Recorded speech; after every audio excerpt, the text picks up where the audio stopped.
A soldier waves at the camera in 1942.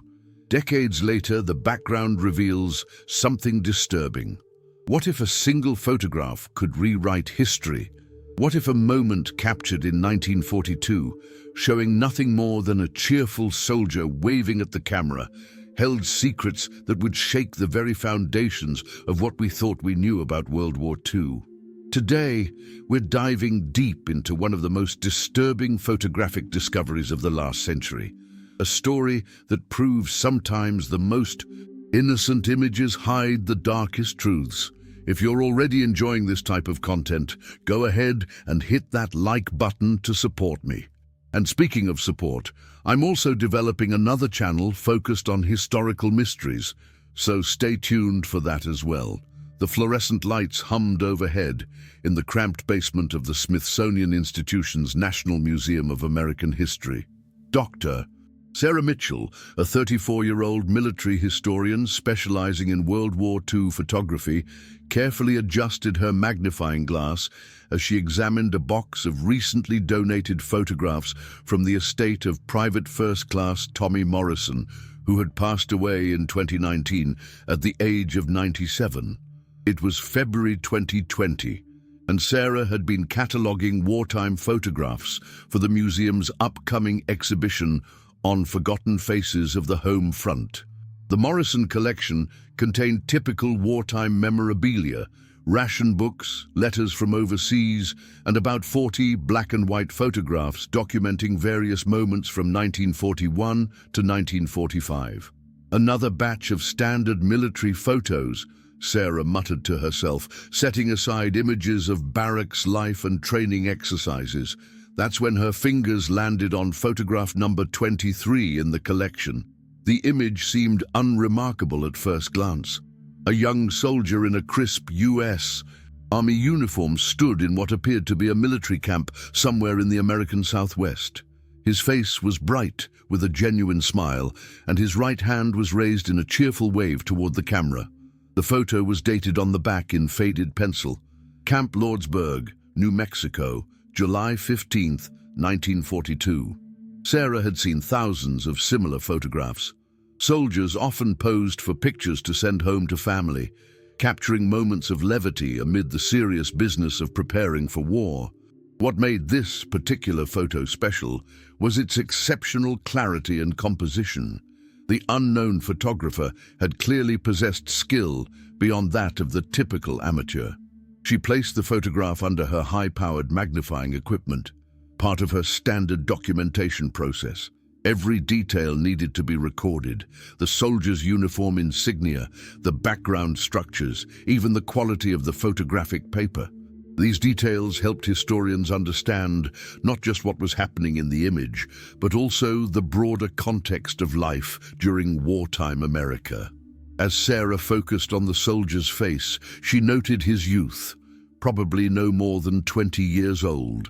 His uniform appeared to be that of a newly enlisted private, and his expression conveyed the confidence and optimism common among young recruits before they'd seen combat. She made note of these observations in her research journal. Then she shifted her attention to the background. Camp Lordsburg had been one of many military installations hastily constructed across the American Southwest following Pearl Harbor. The desert location provided ideal conditions for military training, with clear skies and vast open spaces perfect for practicing maneuvers. But as Sarah examined the structures visible behind the waving soldier, something caught her attention. In the distance, partially obscured by the main camp buildings, she could make out what appeared to be a separate fenced compound. This wasn't unusual in itself. Military bases often contained multiple secured areas for different purposes. However, the design of this particular enclosure seemed different from standard military architecture of the period. Sarah reached for her reference materials, cross-checking the layout against known documentation of Camp Lordsburg. According to official records, the base had been relatively small, housing approximately 1,200 personnel engaged in basic training and desert warfare preparation. The facility had been decommissioned in late 1945, and most of its buildings had been demolished by 1947. But the compound visible in the background of this photograph didn't match any of the official base layouts she'd studied. "Interesting," she whispered, making a note to research further. Sarah's training had taught her to approach such discrepancies methodically. Military bases during wartime often underwent rapid modifications, and record-keeping wasn't always perfect. It was entirely possible that this compound had been a temporary structure, perhaps built for a specific training exercise and then quickly removed. She photographed the image with her high-resolution digital camera, ensuring she captured every detail for further analysis. The photograph would become part of the museum's digital archive, available to researchers worldwide. This standard documentation process had led to numerous historical discoveries over the years, as researchers from different specialties noticed details that others had missed. If you're enjoying this investigation so far, don't forget to hit that like button and subscribe to the channel. It really helps me continue bringing you these fascinating stories. As Sarah prepared to move on to the next photograph in the Morrison collection, she took one final look at the image through her magnifying equipment. The young soldier's wave seemed frozen in time, a gesture of innocence and hope from an era when the world was engulfed in conflict. She couldn't have known that this single photograph would soon launch an investigation that would span 2 years, involve federal agencies, and ultimately reveal one of the most closely guarded secrets of World War II America. The cheerful wave of a long-dead soldier was about to expose a truth that powerful people had worked for 8 decades to keep buried.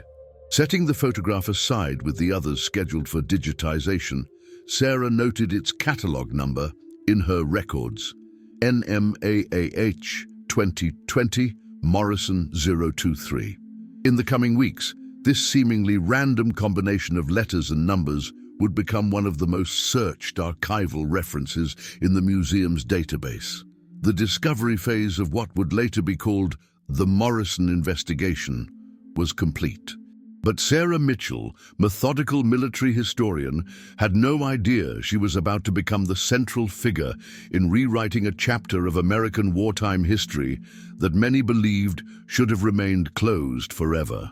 The young soldier in the photograph had been dead for nearly 80 years, but his innocent wave was about to speak volumes about secrets that were very much alive. 3 weeks after her initial discovery, Dr. Sarah Mitchell found herself staring at her computer screen at 2:47 a.m., unable to sleep. The high-resolution digital scan of photograph NMAAH 2020 Morrison 023 filled her monitor, and she'd been studying it obsessively since completing the Morrison collection catalogue. Her initial research into Camp Lordsburg had yielded puzzling results. While the base's official history was well documented, there were gaps in the records that seemed too systematic to be accidental. Construction reports from 1942 mentioned materials and labor costs that didn't align with the base's reported size and function. More troubling, personnel rosters showed significant discrepancies in the numbers of soldiers assigned to the facility versus those visible in various photographs from the period. Sarah had reached out to Dr. James Crawford, a colleague at the University of New Mexico who specialized in southwestern military installations. His response had been immediate and intriguing. "Sarah, you've stumbled onto something. Can we talk by phone tomorrow?" Their conversation the following day had been both enlightening and disturbing. Dr. Crawford explained that Camp Lordsburg had indeed housed a classified facility within its boundaries, something that wouldn't have been unusual during wartime. However, his research into declassified documents from the 1970s had revealed references to a project designated only as Operation Desert Shield, not to be confused with the much later Gulf War operation of the same name. "The references are scattered and heavily redacted," Crawford had told her, "but it appears to have involved some form of psychological warfare research. The timeline matches your photograph exactly. Armed with this information, Sarah had begun a systematic analysis of the background details in the Morrison photograph.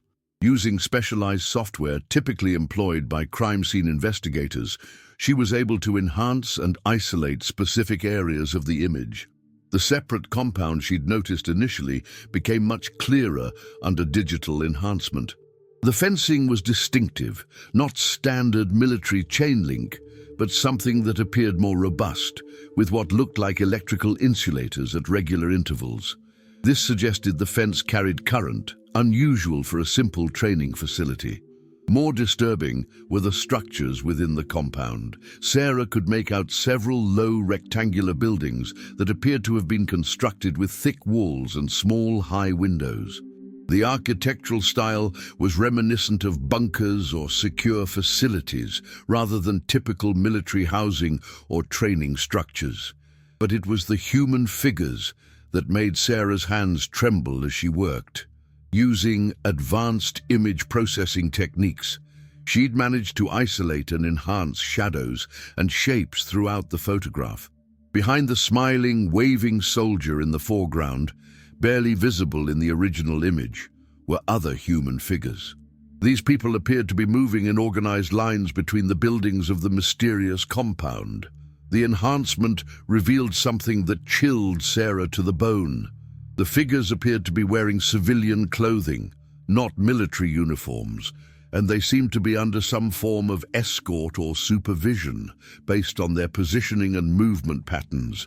Sarah's academic training had exposed her to numerous classified government programs from the World War II era. She was familiar with the Manhattan Project, various intelligence operations, and even some of the more controversial medical and psychological experiments that had been conducted during wartime. But this seemed different. The presence of civilians at a remote military base, housed in what appeared to be a secure compound, suggested something that went beyond typical wartime research. She decided to dig deeper into the identity of the photographer and the soldier in the image. The Morrison collection included a few personal letters that provided clues about Tommy Morrison's military service. According to his correspondence with family members, Morrison had been assigned to Camp Lordsburg as a communications specialist, responsible for maintaining radio equipment and managing message traffic. One letter, dated July 20th, 1942, just 5 days after the photograph was taken, contained a passage that made Sarah's investigation suddenly feel urgent. "The work here isn't what I expected when I enlisted. Some of the things happening in the back areas of the camp make me uncomfortable. I can't write about specifics, but I hope this war ends soon, so we can all go home and forget about what we've had to do." Sarah photocopied this letter multiple times, securing copies in different locations. Her historian's instincts told her that Morrison had witnessed something significant, something that had troubled him enough to reference it obliquely in a letter home, despite military censorship. Leave a comment about what you think this mystery compound might have been used for. I'd love to hear your theories. The next breakthrough came from an unexpected source. While researching Tommy Morrison's military records, Sarah discovered that he had been interviewed in 1995 by a graduate student working on a thesis about military communications during World War II. The interview transcript, buried in the archives of the University of Texas, contained Morrison's only known public statements about his time at Camp Lordsburg. In the interview, the elderly Morrison had been reluctant to discuss details of his service, but he'd made several cryptic comments that now took on new significance. There were things happening at that base that weren't in any official reports.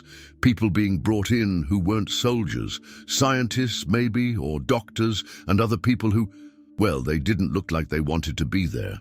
But when the graduate student had pressed for more details, Morrison had become agitated. "Some secrets are meant to stay buried." That's what they told us then, and I still believe it now. There are things from that time that would shock people if they knew. Sarah realized she was no longer dealing with a simple historical curiosity. The Morrison photograph had potentially captured evidence of a classified government operation that had remained secret for nearly 80 years. The implications were staggering, and the responsibility of what to do with this information weighed heavily on her shoulders. As she prepared to delve deeper into her investigation, Sarah couldn't shake the feeling that she was about to uncover something that powerful people had worked very hard to keep hidden. The friendly wave of a long-dead soldier was about to expose secrets that were still dangerous in the present day. Sarah Mitchell's investigation took a dramatic turn in March 2020 when she received an unexpected phone call from a man who identified himself only as Robert and claimed to have information about her research into Camp Lordsburg. The timing seemed more than coincidental. Sarah had submitted a Freedom of Information Act request to the Department of Defense just 3 days earlier, seeking any remaining classified documents related to the facility. Dr. Mitchell, I understand you've been looking into activities at a certain military base in New Mexico, the caller said, his voice carrying the weight of advanced age. I think we should meet in person. There are things you need to know before you go any further. Sarah's training in historical research had taught her to be cautious about unsolicited sources, but something in the man's tone suggested authenticity. They arranged to meet at a small diner in Albuquerque, New Mexico, a location Robert chose because it was far enough from Washington, but close enough to where it all happened. The man who approached her table 3 days later appeared to be in his mid-90s, walking with the careful gait of someone whose body remembered decades of military bearing. His eyes were sharp and alert despite his age, and he carried a worn leather briefcase that looked like it had survived several decades of careful use. I'm Robert Castellanos, he said, settling into the booth across from Sarah. I was a second lieutenant at Camp Lordsburg in 1942. I've been waiting 78 years for someone to ask the right questions about what happened there. Sarah activated her digital recorder, but Castellanos shook his head. No recordings. What I'm about to tell you can never be directly attributed to me, but I've carried this secret long enough, and I'm 94 years old. Someone needs to know the truth before everyone who was there is dead.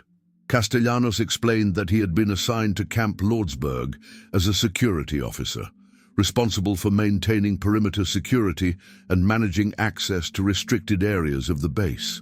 His duties had included overseeing the compound that Sarah had identified in the Morrison photograph. That facility wasn't officially part of Camp Lordsburg, he revealed, his voice dropping to barely above a whisper. It was designated as Research Station 7 and was operated jointly by the Army and several civilian agencies. The work being conducted there was classified at the highest levels.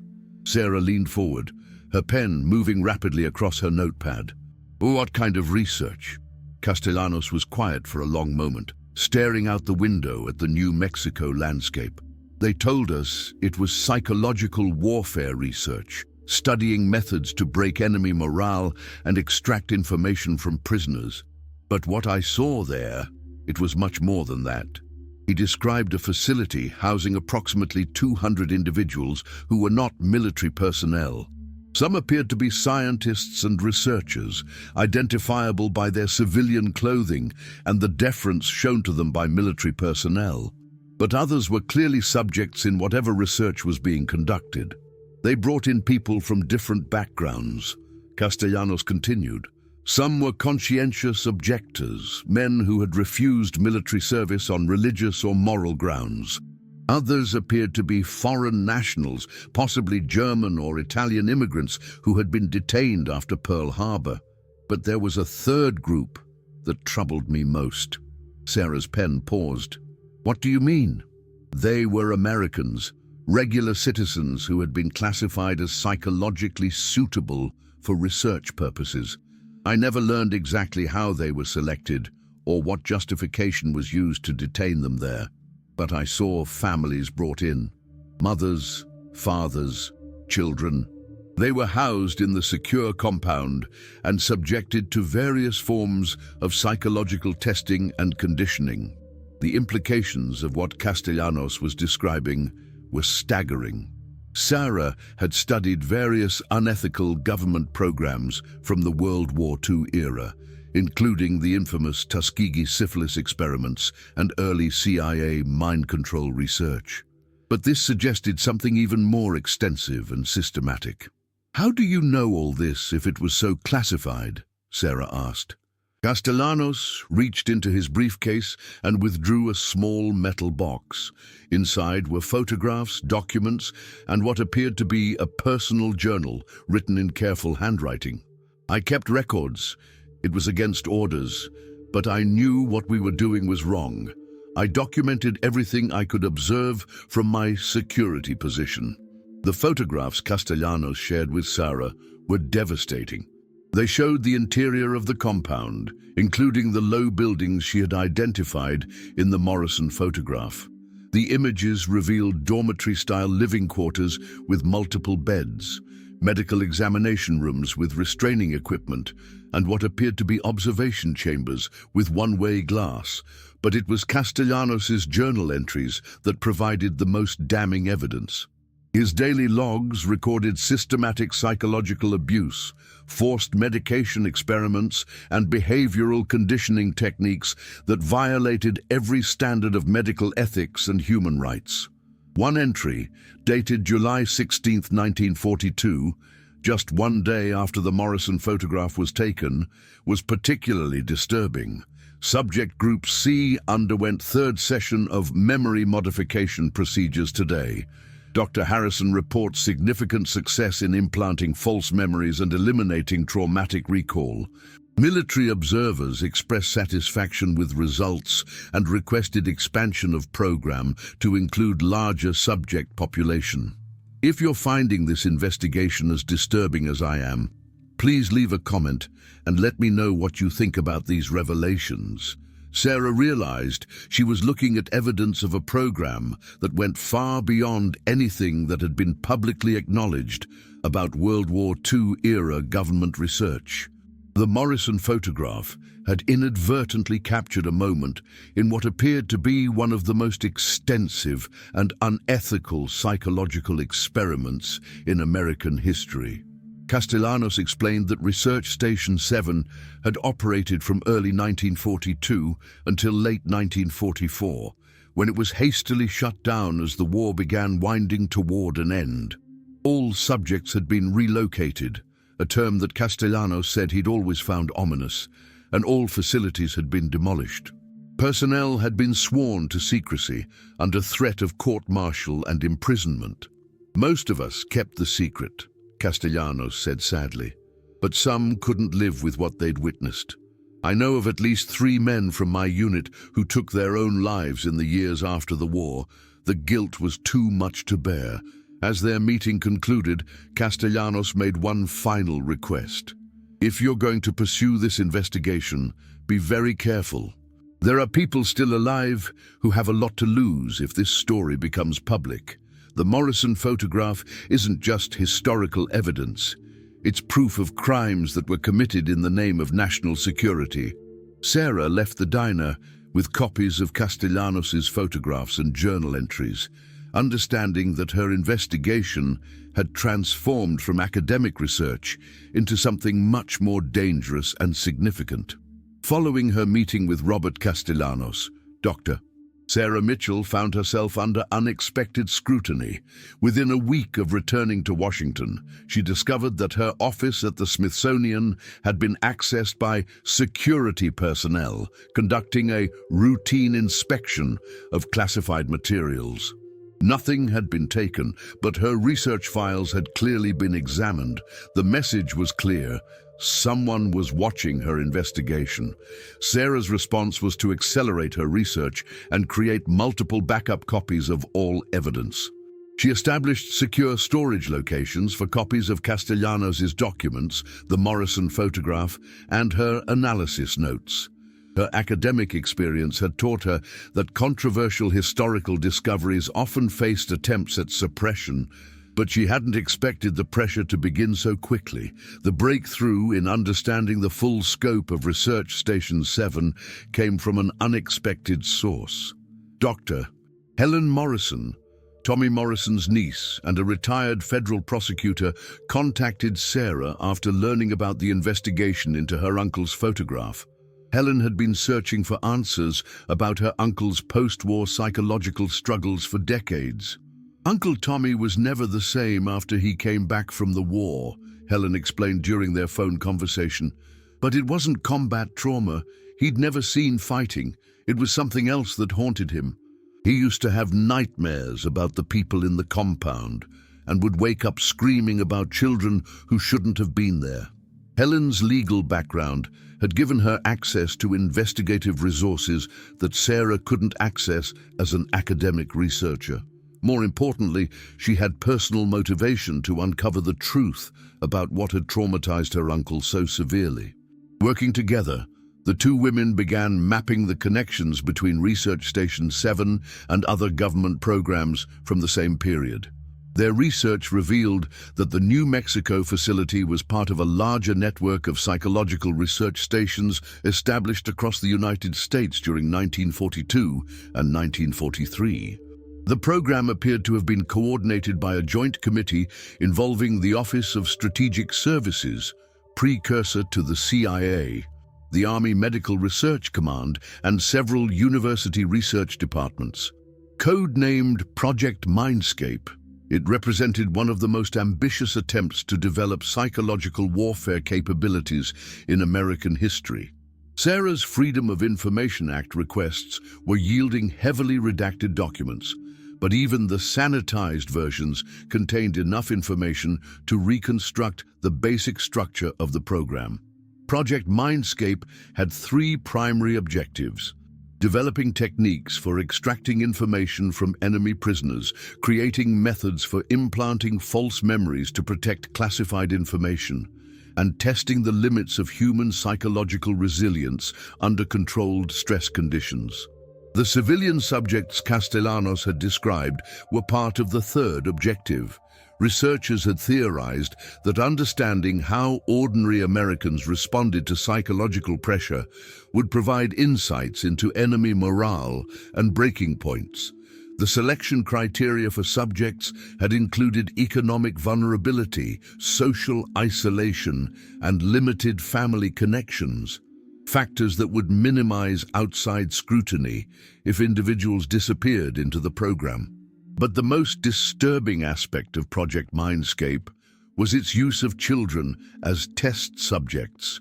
Documents obtained through Helen Morrison's legal channels revealed that researchers had been particularly interested in the psychological development of young minds under controlled conditions. Children between ages 8 and 16 had been separated from their families under various pretexts and subjected to experimental conditioning techniques. The Morrison photograph had captured one of the darkest chapters in American psychological research, a program that had sacrificed hundreds of innocent people in the name of national security and scientific advancement. Sarah's investigation faced another obstacle when she attempted to locate survivors or family members of Project Mindscape subjects. Official records of the program's participants had been destroyed in 1947, apparently as part of the facility closure process. However, Castellanos had provided a partial list of names from his personal notes, and Sarah began the painstaking process of tracing these individuals through public records. The results were heartbreaking. Of the 43 names on Castellanos' list, Sarah was able to trace 37 individuals. 17 had died within 10 years of the program's end, many from suicide or stress-related illnesses. Of the remaining 20, only 6 had lived past 1970. Most had experienced lifelong psychological problems, inability to maintain relationships, and persistent memory problems that made independent living difficult. Sarah was able to locate 3 living family members of Project Mindscape subjects. 2 declined to speak with her, apparently still affected by whatever confidentiality agreements their relatives had been forced to sign. But the third, Margaret Chen, whose father had been detained at Research Station 7 for 8 months in 1943, agreed to share her family's story. "My father never spoke about those months," Margaret explained during their meeting in San Francisco. "But he was a different person afterward. Before the war, he had been a successful engineer, confident and outgoing. After he returned from wherever they had taken him, he was fearful, paranoid, and couldn't hold a job for more than a few months." Margaret's father had left behind journals that she discovered after his death in 1989. The journals described fragmented memories of medical examinations, psychological testing, and conditioning sessions that had been designed to alter his personality and emotional responses. The entries painted a picture of systematic psychological torture conducted under the guise of scientific research. Let me know in the comments what you think should happen to the people responsible for covering this up for so long. The final piece of Sarah's investigation came when she received a phone call from Dr. Crawford in New Mexico. He had been contacted by a man claiming to be a former researcher at Research Station 7, someone who had worked on the psychological conditioning protocols under Project Mindscape. Dr. Franklin Weber was 91 years old and had been living in a retirement home in Phoenix, Arizona. Unlike other program participants, he had never been sworn to secrecy because his involvement had been as a civilian contractor rather than military personnel. He had been waiting for decades for someone to ask the right questions about his work. Weber's account confirmed and expanded upon everything Sarah had discovered. He provided detailed descriptions of the experimental protocols, the selection criteria for subjects, and the ultimate fate of the research data.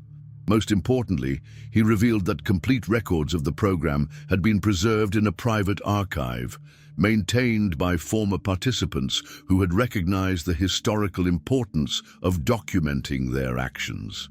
"We knew what we were doing was morally questionable, even by wartime standards," Weber admitted. "But we told ourselves it was necessary for national security. It wasn't until years later that we realized we had crossed lines that should never be crossed, regardless of the circumstances." Weber agreed to provide Sarah with access to the private archive, understanding that public disclosure was inevitable and necessary. The Morrison photograph had accomplished what decades of secrecy couldn't prevent. It had opened a window into one of the darkest chapters of American psychological research.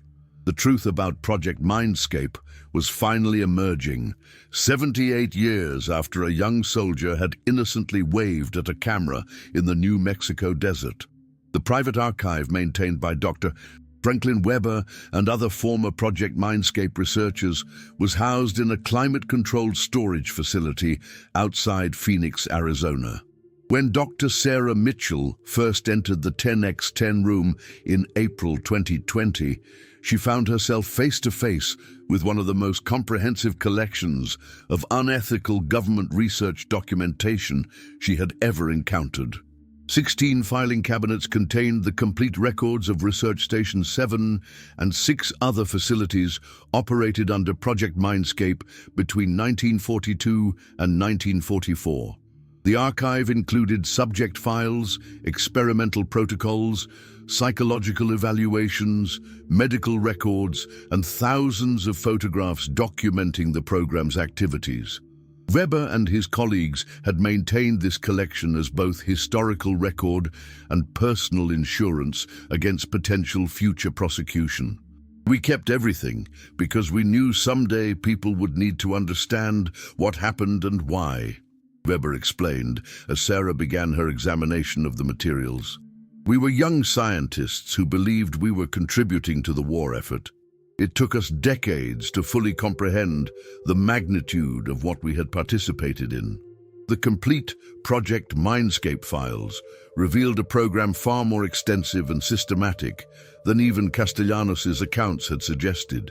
7 facilities across the United States had housed approximately 1,400 civilian subjects over the program's operational period. The subjects ranged in age from 6 to 68, with children comprising nearly 30% of the test population. The selection process had been coldly efficient. Government agents had identified vulnerable populations, families of conscientious objectors, recent immigrants from Axis countries, Native Americans living on isolated reservations, and economically disadvantaged individuals with minimal social connections.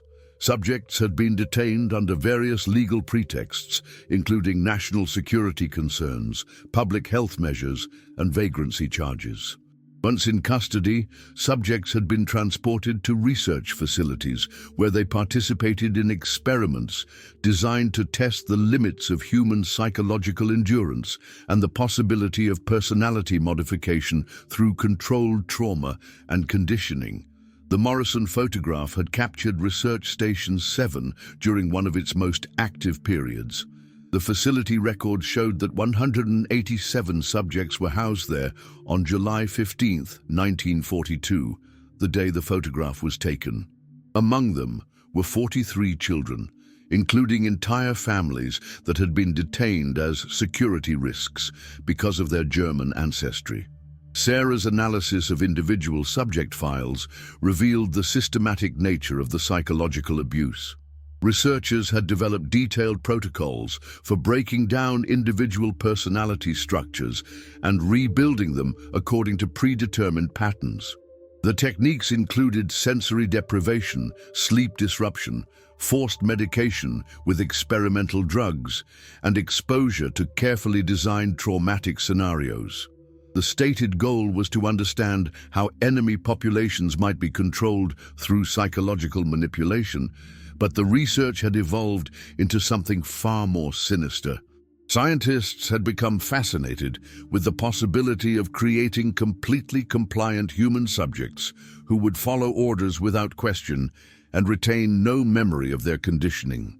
One particularly disturbing set of files documented experiments on child subjects designed to test whether artificial memories could be implanted to replace traumatic experiences. Researchers had systematically traumatized children and then attempted to replace those memories with fabricated scenarios that would make the subjects more cooperative and less likely to report abuse. Dr. Margaret Harrison, the researcher referenced in Castellanos' journal, had been the lead scientist on the memory modification project. Her files contained detailed notes on individual subjects, tracking their psychological deterioration and the effectiveness of various conditioning techniques. Harrison's notes revealed a scientist who had lost all ethical restraints in pursuit of her research objectives. One file particularly affected Sarah, the case of 8-year-old David Chen, Margaret Chen's older brother. David had been separated from his father at Research Station 7 and subjected to 6 months of memory modification experiments. Harrison's notes documented the complete psychological breakdown of a child who had entered the facility as a happy, well-adjusted boy. Subject D47, David Chen, continues to resist memory implantation despite increased medication and isolation protocols.